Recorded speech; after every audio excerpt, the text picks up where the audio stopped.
everyone, and welcome back to my podcast. Today we are speaking with a very special guest who saved my life, Dr. Vobecky. Let's start.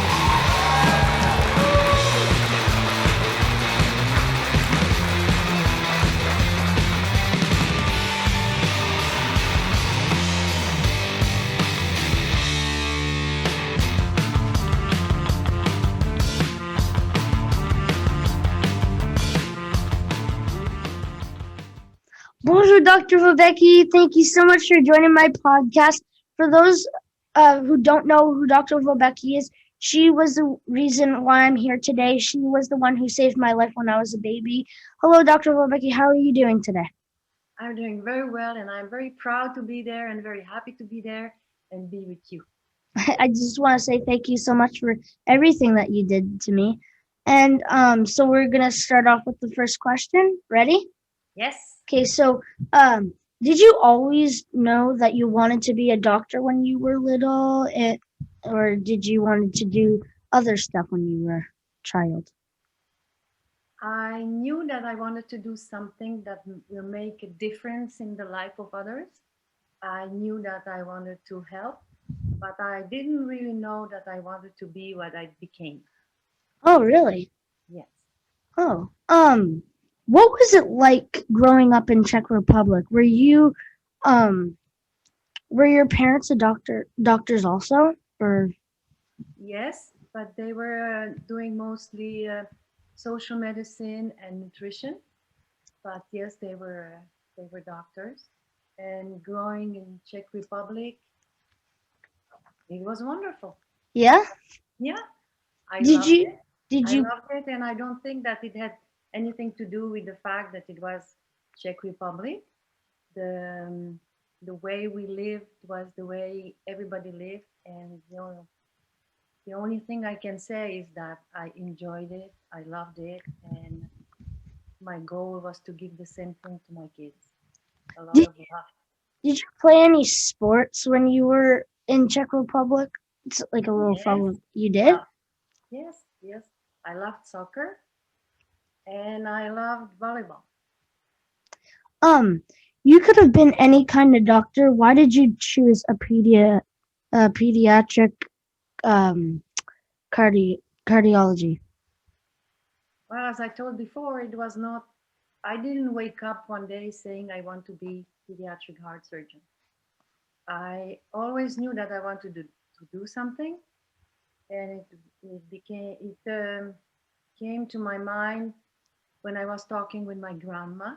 I always told her, one day I will treat you, make you healthy, or if not, I'll be a clown and I will make you smile. So this is how everything started. I didn't know even that the surgery was a part of medicine. And as I went to the medical school later on, because I knew that to do medicine, to do surgery, I had to go to medical school. I wanted to do just general surgery. And then I met another surgeon that I liked very much what he did, and especially how he behaved with the patients. So I decided to do cardiac surgery. And when I did my rotation at pediatric cardiac surgery, then I met someone who was really magnificent. That was Dr. Stanley. He was one of the pioneers.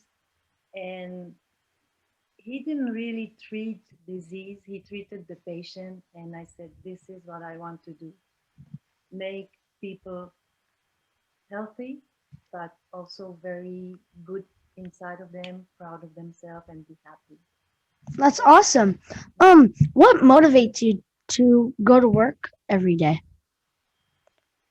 To meet people, to meet children, to meet families, and to do what I love. That's awesome. Um, who was someone that inspired you in your early career? So when you were first starting out. When I first started, well, I met so many people that I I remember as great people, and so I don't want to miss anybody. But every step I did, there was because of someone that I met, and Oh, okay. and that I realized that what that person did, I could do it, and I would like to do it. And sort of maybe I can spot two, three people. One of them was Dr. De Vroed in Cherbourg. He, the way he analyzed everything, I loved it very much, and I got involved in research. Then it was Dr. Baudet, who was a cardiac surgeon in Montreal. He was a great person, a great teacher, and he was he was the second one, and the third one was Dr. Stanley, Hmm, who was pediatric. nice. How do you cope with COVID-19 and has it changed how you perform surgeries? Well, the surgeries don't really change. It's just how the patients come to the surgery that's different. The meeting rooms are smaller. It's more everyone one after each other, and we have to make tests to make sure that they are not having a COVID. But it didn't really change the surgery as such. Oh, okay. Um, can you tell us more about my heart and my surgery and what you had to do for me? Well, when you were born with a congenital heart defect, and the congenital heart defects are the most frequent congenital defects at all. It's about one child in every 100 will have a congenital heart defect. And there are three different defects. One is blue baby, one is heart failure, and one is obstruction. You were a blue baby. And a baby, there are many types of defects, and yours was what we call truncus arteriosus. If you compare to the normal heart, when you see in red the oxygenated blood that comes from the lung, goes to the left side of the heart, goes to the circulation, the oxygen is used, and it goes back to the right side of the heart, and the right heart brings it to the lung. In your case, the truncus, what happens is that the aorta and the pulmonary artery were not separated. They were like just one artery that goes to the systemic pressure, circulation, and to the lung circulation. And also there is a hole between the ventricles, so the blood mixes. And because the blue and the red blood, the oxygenated and non-oxygenated mix, this is why you were what we call a blue baby. Oh, okay. This is what was your defect when you were born. And patients who are blue babies uh, are in emergency situations. So this is why you needed a surgery when you were born. So what we did, we just closed the hole between the ventricles with a patch. We separated the artery in two. The artery that you had became the aorta, and I added a conduit, which is a tube with a valve in it that went from the right ventricle to the pulmonary artery. So we help the nature. How do you operate on such small hearts? Well, I was what 22 days old when you operated on me. Um, how do you operate on such small hearts? Is it Well, the same as an adult, or is it just a little smaller, or what? everything is smaller, and we have loops to make it look bigger, but it's not so small. If you take like an orange, a small orange, this is about the size of the of your heart because it was a sick heart. So it Hmm. was just a little bit more delicate. There's a lot of things to do, but for pediatric cardiac surgeons, we do it all the day, every day. So it's not so difficult. And But you mentioned yes. do you have a certain time on what you have to do on a certain part of the surgery? Like, did you have to do a certain part of the surgery for, like, you had only 45 minutes to do or something? Well, to do the surgery, we have to stop the heart. And if we stop the heart, that means that we need it's what we call a heart and lung, artificial heart and lung that will replace the function of your heart. So we stop the heart, we open it, and we do the surgery. Of course, the faster we do it, the better and faster is the recovery. So no, there's not really a time that we have to respect, but we all know that we have to be very, very, um, very well prepared so we don't lose any time discussing and thinking what we are doing. So Your here's operation lasted a day, the day, like but a it whole was day. not really the day that we were working on the heart, but it needs a lot of things that we have to do around it. Okay, here's a little follow-up question. I forget who said it, but it was from a one of my buddies at school. He said when your heart stops beating for about 10 seconds, you're dead. Is that true? Or is it how long? Well, it depends. We can stop the heart, but as long as we give enough oxygen and we find a way to push the blood in your body, it can last a long time. When we say that the heart stops and that you die, it's because it happens when you did not expect it. So there is nobody that can pump the blood in your body, and there's no way to give oxygen to So the the blood. only way you could survive for a Yes, pretty long time if your heart stops is when you're with a doctor. yeah, for someone who is capable of giving you ventilation and heart massage. Okay. That What are the biggest changes you've seen in cardiac technology over the years? the big what? The biggest what? The biggest changes you've seen with cardiac technology? Well, you know that the first open heart surgery was done in 1956, and it were not children at that time. So I was among the ones that were privileged of being part of the history. So I lived all the changes. So Oh, it's very hard for me to tell you what was the biggest change, but probably it was the use of heart-lung machine.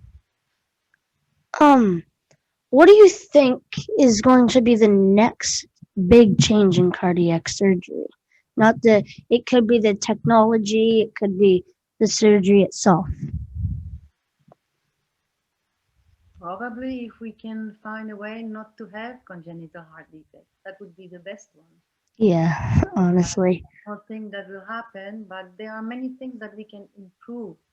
Like instead of having mechanical valves, well, we can use maybe more genetically modified bio bio valves. So we don't Um, need to operate and reoperate, especially in patients like you were when we put the wow, when we put a um, tube with a valve to replace the pulmonary valve, it doesn't grow with you. So we have to find a way to replace it or make it nicer. So if we can find a way of putting prostheses that can grow, that would be a great difference. okay. What, uh, sorry, can you tell us about your foundation that you started and how people could help? Well, my foundation. Why did I? My foundation's name is Invincible Heart Foundation. Why did I decide to do it? It's because I loved very much the surgery, repairing hearts, but very soon I realized that repairing was not enough because there is a scar. It took a lot of time. It's like if you go to a war, it's very hard to come back and live a Yeah. normal life. So the foundation has as mission to help the children and the families to live what you went through, because it was difficult on everybody. And you know very well yourself that you have a scar. So everybody asks you why you have a scar, if you can do everything that anybody else can do. And some Some people have a lot of difficulty to live with it. So the foundation is there to help them realize that they are just as anybody else, that can do whatever anybody else can do. And we help them to be confident, to have dreams, because they can have dreams, they can have normal lives, and we can help also families to go through that. So it's essentially to help the children and the families to continue a very happy life. yeah. And like you were saying about my scar, sometimes when I go out in public and people ask me about it, sometimes when I'm in public and I go to like a little beach or something with my mom and sister, um, usually people usually say, hey, where'd you get that from? Like, are you okay? And I sometimes usually joke about it and say that it's a shark bite. But when I in the end of the day, when I get home, I'm like, I look down on my chest and I look at my scar and I'm like, wow, like this is something that I shouldn't really be joking about. But now that I went through all of it, and I know that there's still going to be more surgeries, in the future, but when I look down on it, I'm like, wow, look at everything that I fought and all that stuff. And so, what is the best piece of advice you could give a young kid about my age? Advice for what? Any advice, just any advice to chase their dreams, to, you know, be. Be proud of yourself. Never say that you are not able to do anything. If you want to do it, you can do it. And nobody wakes up one day knowing how to sing, how to dance, how to operate, or whatever. If you want to do something that you like, and you have to do only things that you like, you are capable of doing it. Find people that can be good, that can inspire you, but don't try to be like them, like they are. Be just similar and even better. Every day you should be proud that you did something more and that you are doing every day. You are better every day that comes on. That's awesome. Where's my sheet? I got it. Oh, so we have some rapid fire questions right here. Sure. Are you ready?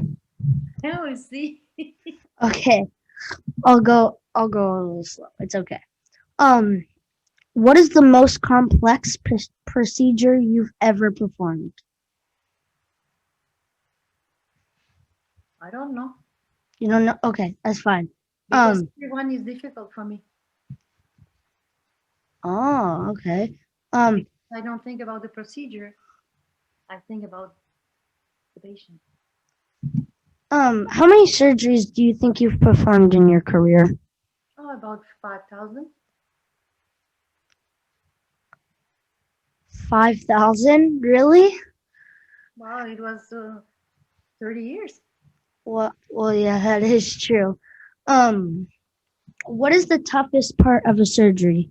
Cutting into the chest or like cardiac surgery? When we finished the surgery, Yes. Well, and and like the whole surgery. the most the most difficult part for me is when everything is finished and you are waiting for the heart to beat again. Oh, That's the okay. most stressful for me. Do you play music in the operating room? And if so, what kind of music? The music is in my heart, but I don't play the music because I need a lot of attention And if I sing music, I do something else at the same time. So, Okay. and when we talk to each other in the operating room, because we are a big team, I think that everybody has to be on the same note. Same page. How do you stay calm then if you I don't know. It's like in myself. I don't know. well, I mean if you operated on 5,000 hearts, I mean you probably would be calm like that, you know?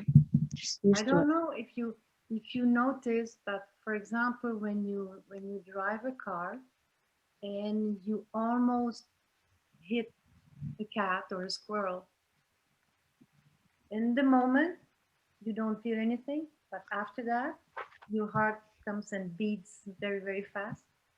And the same thing is with me. During the procedure, I'm very calm, but when everything is over, then the adrenaline and everything comes, and then I'm stressed. Okay. What is your favorite food? Vanilla ice cream. Vanilla ice cream. Um, if you can operate with a surgeon, past or present, who would it be? Again, Dr. Stanley. Dr. Stanley. Um, what is your most favorite place on earth to visit? Hmm, Probably safari, Safari. safari to see wild animals. Okay. Is it like beautiful there? Yes, and you learn a lot about humans when you look how animals behave. Okay. Um, if you did not become a doctor, what would you have um been? What Clown, was yeah? a What clown, would you have wanted to be? a clown. A clown? Yeah, What is your proudest accomplishment? my children. Okay, and last one. What is the number one thing you want to accomplish? Oh boy,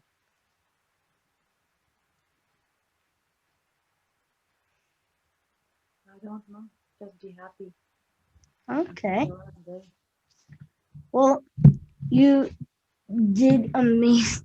We're basically we're at the end of our podcast. Thank you so much for joining. Can I tell you something? Yeah, I feel more stressed talking with you than being in the OR. In the really? Yes, because talking with you, I have absolutely no control, and yeah, that's Oh, okay. Well, thank you so much for coming. a great pleasure. I hope to see you again after this whole COVID stuff and Yes, it ends. And thank you so much for coming. yeah, it was very pleasure. Bye. See you. Bye. See ya.